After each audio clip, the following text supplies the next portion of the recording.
kezemben van egy olyan e-mail, amit röviden szeretnék ismertetni önökkel lényegét tekintve. Ezt most kaptam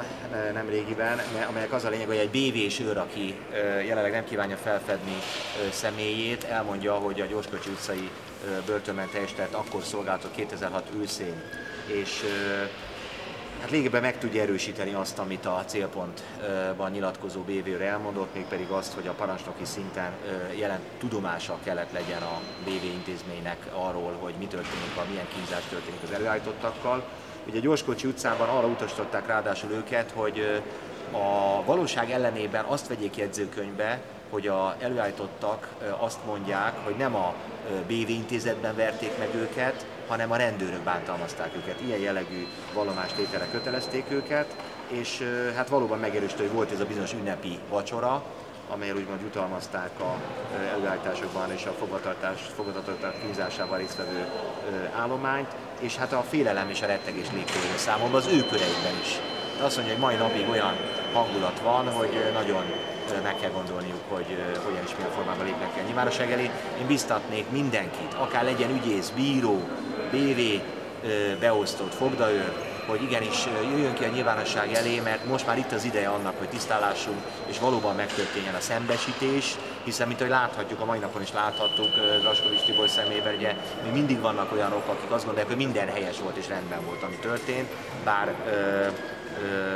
úgy tesz most, mintha ő lenne az emberi jogok bajnoka, de hát láthatóan akkor annak idején ő ennek a rendszernek része volt. Most már abszolút megértem, hogy milyen helyzetben lehetnek a rendőrségi vezetők Draskovics Tibor miniszter irányítása alatt. Tehát ez az ember teljes mértékben a szemtelen cinikusság mintaképe volt, semmilyen vonatkozásban, komoly vonatkozásban nem volt képes önvizsgálatot tartani, és úgy tett, mintha lényegében a jogállamiság értékei maradéktalanul érvényesültek volna az ő minisztersége ideje alatt. Noha az ő miniszterség ideje alatt is 6 olyan tüntetéssel kapcsolatos súlyos jogsértést állapított meg az ombudsman, Független Rendészeti Panasztestület, Nemzeti Jogvédők, több más jogvédő szervezet és a független bíróságok, amely miatt nagyon komoly kivizsgálásoknak kellett volna történnie. Illetve az ő időszak alatt történt ez a bizonyos Magyarok Nyíla ügyben közzétett leleplezőnek szánt bizonyíték, amelyről bebizonyosodott, hogy nem bizonyíték az ügyben, és ő mondta azt, hogy valódi terroristák robbantottak egy valódi bombát, tehát személyében, meg egy olyan jogalkotási folyamat teljesedett ki, ami az alapvető gyülekezési, egyesülési joggyakorlást ellehetetlenítés szélére sodorta. Hát emlékezzünk arra, hogy Bence József és Tóth Gábor is azt mondták mely meghallgatásukon, hogy a gárda ügyében született rendelet, amelyen megpróbálták tiltani a gárdahoz kapcsolódó tevékenységet, annyira végrehajthatatlan volt, hogy a rendőri erőket tulajdonképpen megoldhatatlan feladat elé állította, és ez vezetett többek között oda, hogy július 4-én 2009-ben 216 embert előállítottak, és egy komoly rendőri erőkkel szétverték a békés tüntetést Erzsébet téren. Mindenesetre annyi tényként megalapítható, hogy a Bence József Tóth Gábor fémjelezte rendőri vezetés 2007-es hivatalba lépésétől a rendőri gyakorlat kétségkívül egy emberi jobb irányba mozdult, azonban még így is, én úgy gondolom, hogy a politika nyomása alatt nem tudták érvényesíteni a jogállami elveket, és nem a jogszabálya van a hiba, ez egy téves értékelés, illetve egy tudatos megkerülés a lényegnek, hiszen ha belegondolom 98-2002 között is ugyanezen jogszabályok voltak hatályosak, és akkor egyáltalán nem voltak ilyen súlyú, ilyen jelentésű kilengések az államhatalom részéről. Ilyen személyében is támadták a politikai ellenállás alakjait, Budázi Györggyel szemben számos koncepciós eljárást indítottak, Molnár Krisztinát és jó magamat is lefújtak könyvgázzal a rendőri támadásért, és hát Vona Gábort is előállították az Erzsébet térről. És ugye elképesztően tartom azt, hogy ő lényegében a Magyarok Nyíla ügyben elért sikerét megkoronázva látja azzal, hogy vádat emeltek Budázi György és 17 társával szemben, miközben lényegében ebben a 25 000 oldalas iratanyagban egyetlen tárgyi bizonyítékot sem tudtak találni egyikükre sem, és a vádemelés mondjuk önmagában csupán egy ügyészi koncepciót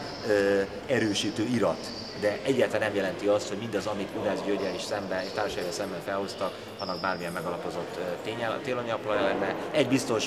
Kozma utcába átszállították most néhány nappal ezelőtt, méltatlan és emberhez nem méltó viszonyok között tartják, kamerákkal megfigyelt helységben, kimozdítva a szokásos környezetéből, ami egy politikai fogoly esetében, aki ráadásul készül a védelmére, rendkívül megerőltető, meg is fázott Gudázi György, és ezt mi panaszoltuk. Bejártuk Zadra Gyula képviselőtársammal a Kozmolicai börtönbe, és kértük az emberhez méltó feltételek biztosítását. Most már annyit elértünk, hogy ablaküveg került az ablakára, mert olyan hideg süvített be, hogy ennek is ki volt téve, hogy megfázzon. Visszakanyarodva a bizottság munkájára, a bizottság munkájával kapcsolatban az álláspontom az, hogy folytatni kell a munkát, tehát legalább 1 vagy 2 meghallgatás minimum teljesíteni kell, hiszen